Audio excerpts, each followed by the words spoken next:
नमस्कार साथियों, एक बार फिर से स्वागत है हमारे YouTube चैनल डिजर्विंग आईएएस पे। मैं अमित कुमार हाजिर हूँ आपके सामने आज की महत्वपूर्ण खबर पर चर्चा करने के लिए। आज की खबर का हमारा 3 किरदार है।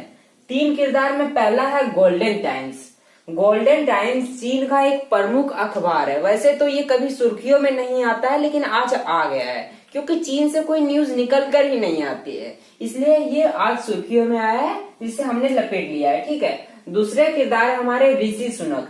ऋषि सुनक कौन है? ये ब्रिटेन की प्रधानमंत्री के रेस में नंबर 1 पे चल रहे हैं और साथ में ये ब्रिटेन के पूर्व वित्त मंत्री रह चुके हैं और इन्फोसिस के मालिक नारायण मूर्ति की बेटी अक्षता मूर्ति के पति हैं ऋषि सुनक। थे तो ये भारतीय मूल के, लेकिन बाद में इन्होंने क्या ब्रिटेन की नागरिकता ले ली। अगर ये प्रधानमंत्री बनते हैं तो भारत के लिए एक अच्छी खबर है कि जिन अंग्रेजों ने हम पर 200 सालों तक राज किया, 100 साल तक ईस्ट इंडिया कंपनी और 100 साल तक क्या ये उनकी ब्रिटिश गवर्नमेंट, उस जिस देश ने हम पर 200 सालों तक राज किया, उस देश में भारतीय मूल का व्यक्ति प्रधानमंत्री बनेगा, यानी कि उस देश का नेतृत्व करेगा।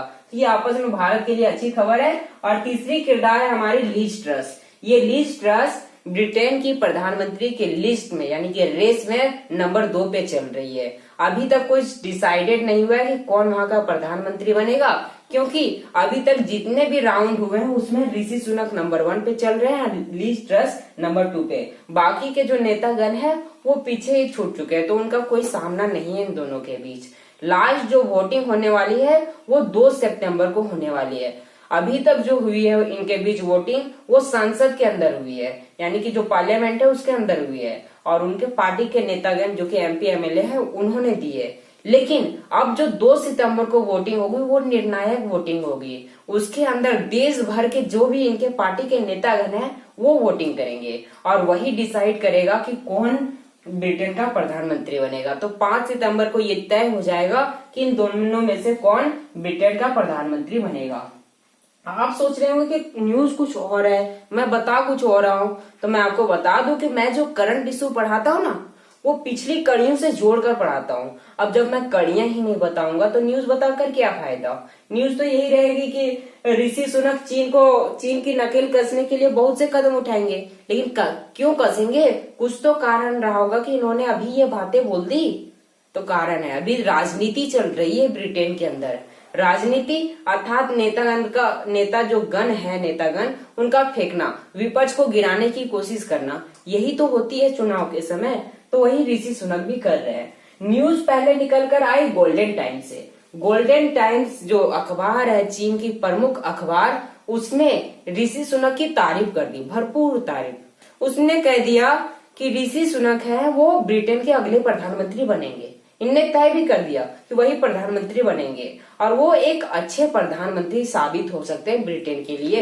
ये गोल्डन टाइम्स अखबार ने कह दिया, जो कि चीन का अखबार है। तो ये आपस में बड़ी बात बनती है कि चीन ने ऋषि सुनक की तारीफ कर दी। तो विपक्ष को क्या चाहिए? विपक्ष को एक चिंगारी की जरूरत पड़ती है।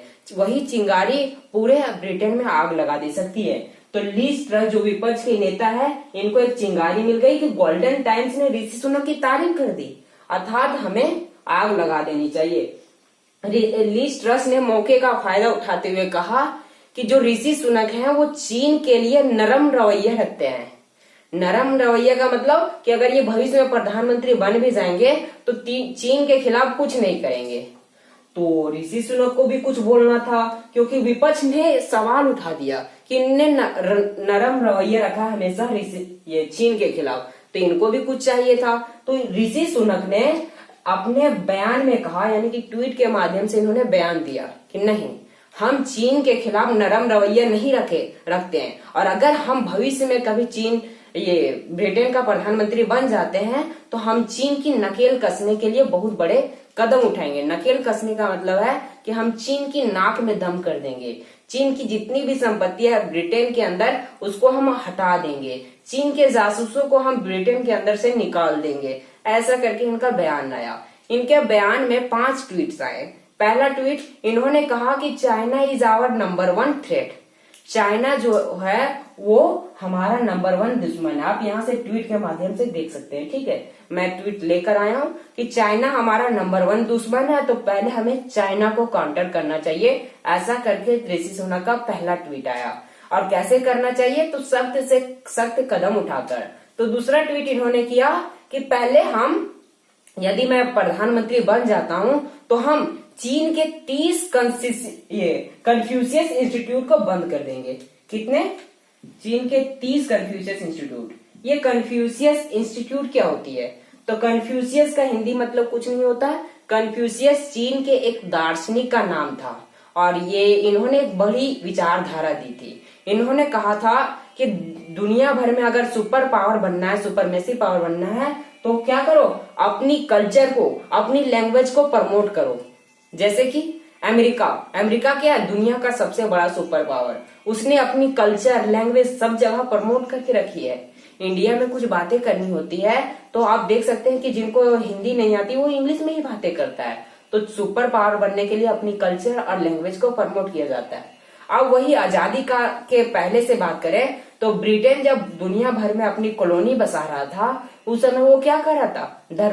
धर्मांतरण यानी कि धर्म में परिवर्तन करवा रहा था, ताकि उसकी जो धर्म है, ईसाई धर्म, उसका प्रचार हो और अपनी सुपर पावर को वो इंडिया के अंदर भी बना सके। अगर हिस्ट्री का थोड़ा भी नॉलेज होगा तो ये सब बातें आप जानते होंगे। तो सुपर पावर बनने के लिए कल्चर और लैंग्वेज को प्रमोट किया जाता है। तो कन्फ्यूशियस जो कि चीन का एक दार्शनिक है, उसने एक विचारधारा रखी कि सुपर पावर बनना है तो दुनिया भर में अपनी कल्चर और लैंग्वेज को प्रमोट करो। तो चाइना के द्वारा दुनिया भर के अंदर कन्फ्यूशियस इंस्टीट्यूट खोले गए और सबसे ज्यादा दुनिया में अगर कन्फ्यूशियस इंस्टीट्यूट है वो ब्रिटेन के अंदर है। कितने हैं? 30। तो उन्होंने कहा कि चाइना जो है ये कन्फ्यूशियस इंस्टीट्यूट के माध्यम से हमारे यहाँ अपनी कल्चर को प्रमोट कर रहा है, यानी कि संस्कृति को प्रमोट कर रहा है। अपनी लैंग्वेज जो कि उसकी ऑफिशियल लैंग्वेज है मैंड्रिन, उसको प्रमोट कर रहा है। क्यों? अब सुपर पावर बनने के लिए। और साथ में इनके जो जासूस है वो यहीं से निकलकर ब्रिटेन के अंदर उनकी तकनीकों को चुरा रहे हैं, यूनिवर्सिटी में जासूसी करवा रहे हैं। वो कन्फ्यूशियस इंस्टीट्यूट के माध्यम से ही हो रहा है। तो हम इसे बैन कर देंगे और कन्फ्यूशियस इंस्टीट्यूट को बैन करने वाला पहला देश बन जाएगा ब्रिटेन। और ये कब होगा? जब ऋषि सुनक वहां के प्रधानमंत्री बन जाते हैं, तब होगा ये चीज। और ये आपस में सबसे सख्त कदम होगा, क्योंकि दुनिया में किसी देश ने ऐसा नहीं किया है। भारत के अंदर भी कन्फ्यूशियस इंस्टीट्यूट मौजूद है। भारत के अंदर भले ही ये दिखता नहीं है, लेकिन यूनिवर्सिटीज के अंदर है, ठीक है। कोई भी यूनिवर्सिटी आप मान लो, मतलब मुझे पता नहीं है कि किस यूनिवर्सिटी में है, लेकिन यूनिवर्सिटी के अंदर ही कन्फ्यूशियस इंस्टीट्यूट नाम का एक क्लास बना हुआ है, ठीक है। तो आप उसमें जाके इसमें चाइनीज कल्चर को भी देख सकते हैं, ठीक है। तो ऐसा कीजिए, मतलब इससे चाइना को ही फायदा होगा, ठीक है। तो दुनिया भर के अंदर कन्फ्यूशियस इंस्टीट्यूट खुले हुए हैं। तो ब्रिटेन के भावी प्रधानमंत्री ऋषि सुनक ने कहा है कि यदि वे प्रधानमंत्री बनते हैं तो हम इसको बैन कर देंगे। तो इन्होंने दूसरा ट्वीट ये किया। तीसरा ट्वीट में इन्होंने कहा कि हम चाइनीज साइबर थ्रेट से बचने के लिए, यानी कि चाइना का जो साइबर अटैक्स हैं उनसे बचने के लिए हम एक नाटो की स्टाइल में एक इंटरनेशनल अलायंस बनाएंगे, जिसमें कौन से देश होंगे? वे दो देश जो कि चाइना से नाराज है, चाइना को काउंटर करना चाहते हैं, जैसे कि Australia, Japan, south Korea, America, Bharat जैसे देश चाइना को काउंटर करना चाहते हैं। तो इनके साथ मिलकर एक नाटो की स्टाइल में एक सैन्य संगठन बनाना चाहता है ब्रिटेन। इससे क्या चाइना को काउंटर किया जा सके, चाइनीज साइबर थ्रेट से बचा जा सके। तीसरा ट्वीट इन्होंने ये किया। चौथा ट्वीट इन्होंने किया कि हम MI5 की मदद से ब्रिटेन की बिजनेसेस और IP यानी कि इंटेलेक्चुअल प्रॉपर्टी को सुरक्षित करेंगे। ऐसा करके इनका चौथा ट्वीट आया। ये MI5 क्या है? जैसे कि अपन के यहाँ है ना रो क्या है? हमारी खुफिया एजेंसी का नाम है, और पाकिस्तान की खुफिया एजेंसी का नाम है ISI।